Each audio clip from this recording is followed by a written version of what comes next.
Hey, I'm Jeremy. Thanks for joining us today on Archery Universe. Today we're going to do a quick review of the Elite Victra. It's not going to do a real in-depth technical review. Just shoot a few shots, kind of tell you what I think of the bow, and yeah, just quick thoughts on it. So the Elite Victra is 37.5 inches axis to axle. It has a 7-inch brace height. They rate it at 328 IBO.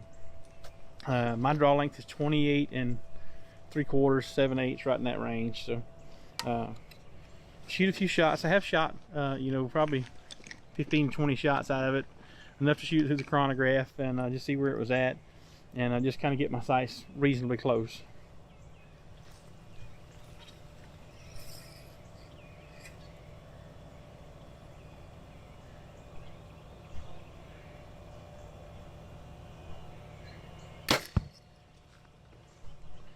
So first thoughts on the bow,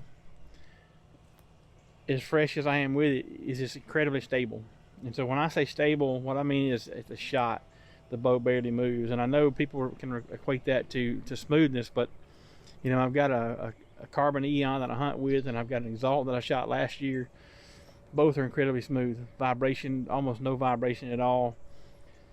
But this bow, when you shoot the bow, it barely moves in your hand. And when I say if you watch the bow, it wants to stay straight up and down.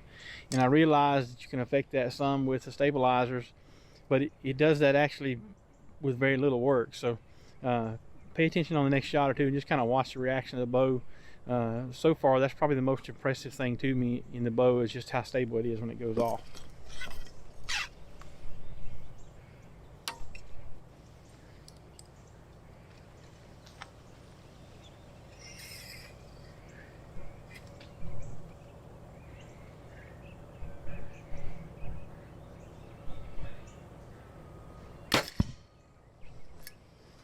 And so I'm shooting a sling, so it just hangs in my hand, but if you watch the bow, very little movement at the shot.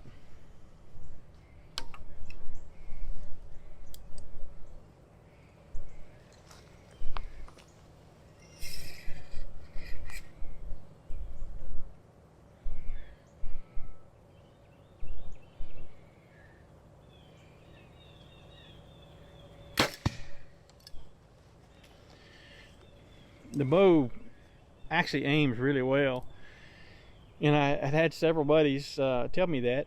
I've been shooting Exalt and I love the bow, didn't really have reason to change, and everybody kept talking about the Victra and how good it shot. So finally decided to try one, and came in yesterday, got home, set it up, and didn't even shoot it last night. Waited till the day to shoot a few shots and do the chronograph stuff and all. But anyway,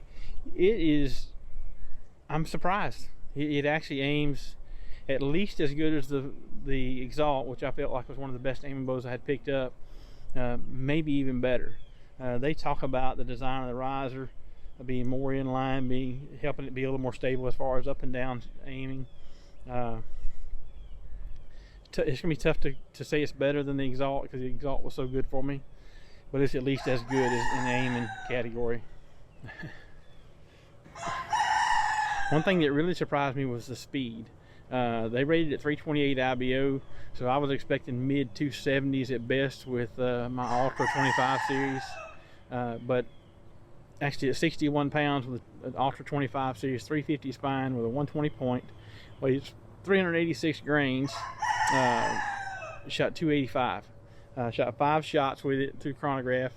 That was it shot a 284, 3 284.8s, and a 288. So we'll call it 285. Pretty impressive for me at 61 pounds with a 386 grain arrow.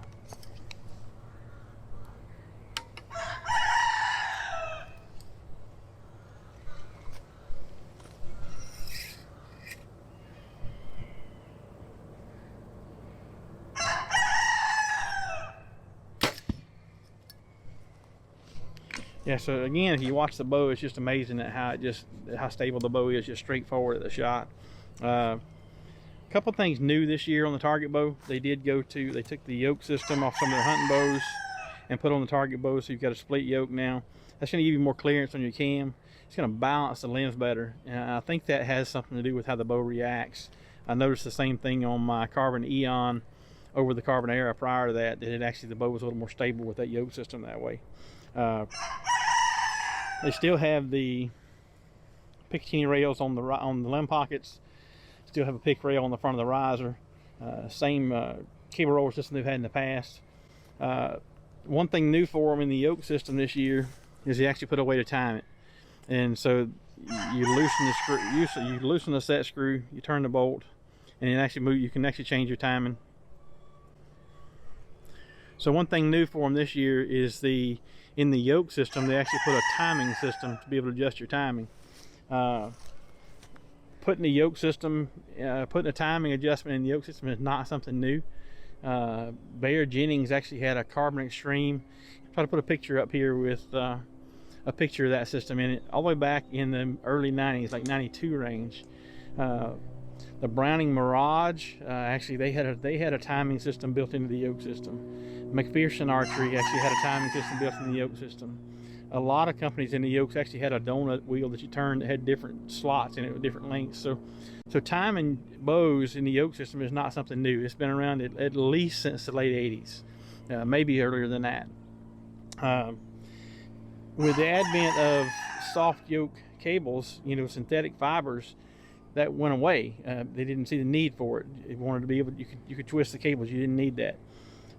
But with people wanting to do more DIY things at home, we've seen a resurgence of it coming back. It is a good feature. I like the split yoke part of it. The fact that the timing system is there, I'll use it. You can put it in the press and twist the cables just as easy. For those of you who don't have a press, that's why we have adjustable timing on the yoke.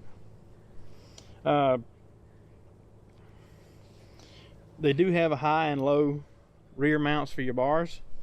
They do have a high and low front mount for the bars. I haven't tried it on the upper mount yet. I shot last year with the Exalt on the low mount with a 28. Plan on trying. I've got a 30-inch bar as well. Play around with it, try to find which aims better. So that's the thing with this bow, is it's not an equal comparison just yet, because I literally have a couple dozen shots through it. So all in all, I'm impressed with the bow. I really love the way the bow reacts straightforward toward the target. I really like the speed. I do shooting on yardage, but nothing wrong with having a little extra speed. All in all, I love the bow. I love the way it reacts toward the target. It already aims well.